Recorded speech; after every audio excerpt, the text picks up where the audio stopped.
disassembling the 3000 GT here and working on the torque converter bolts. And I get the first one off, and part of the flex plate came off with it. Now to the second hole. There's no bolt in it. So let's find out what the rest look like, huh? Kind of hard to do this one-handed. Sorry for the shaky cam. What are we doing here? Okay, there we go. Oh, there's one in there. Is it broke though? Guess we'll find out, eh?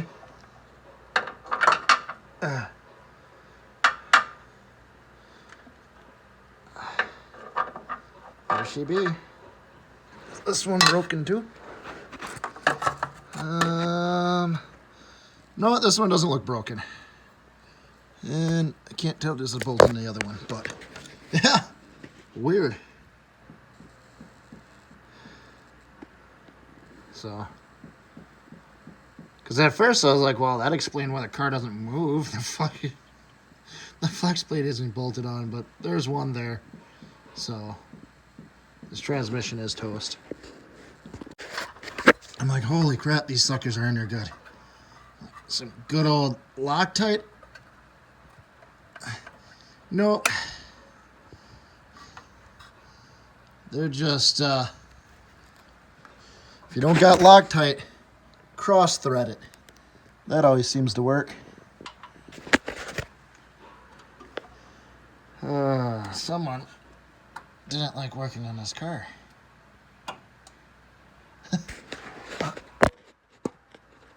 Come on. There we go.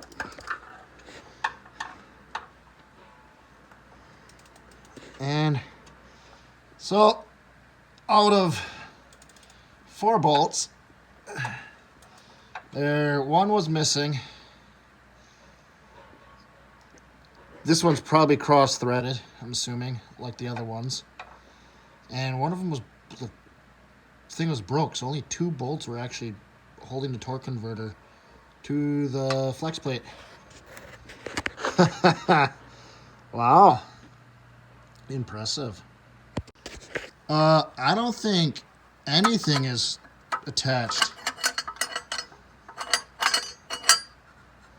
That's broke.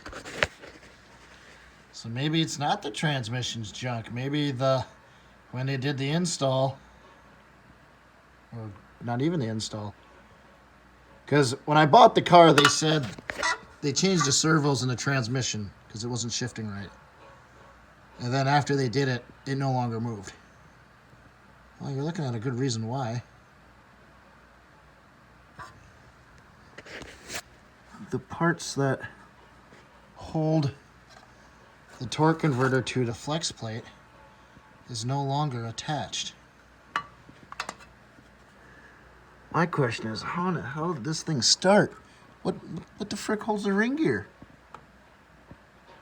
Oh, the ring gear's on the...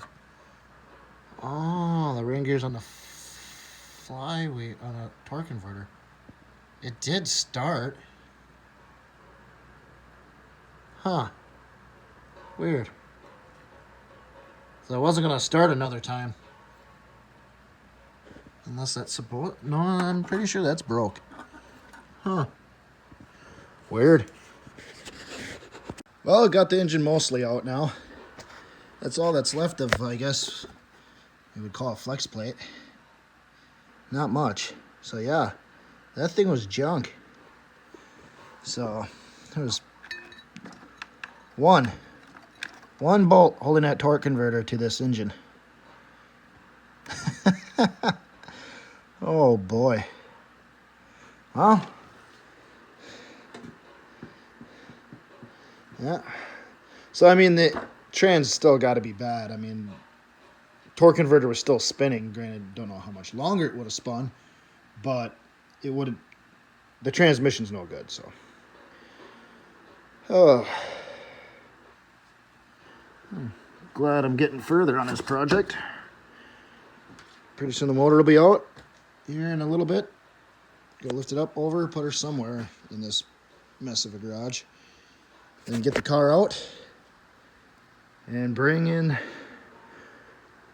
the Thunderbird Cougar, the Thunder Cougar, to see what's wrong with that.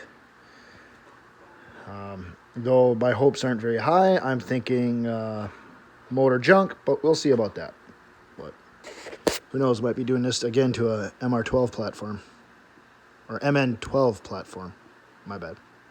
So, as I was cutting the exhaust off, because I don't need it, and I was trying to cut the piece that comes down and got the oil pan a little bit. So as my tradition of every motor pull, there's the other part of that flex plate. The other half is the one half that fell out earlier. I don't know where the heck I threw that. But as my tradition continues of me making an absolute mess out of just about everything, because what kind of backwoods redneck mechanic would I be if I didn't make a frickin' mess? A bad one, that's what. So, yeah. Making a mess. Wee-hoo. Especially to clean up afterwards. Woo.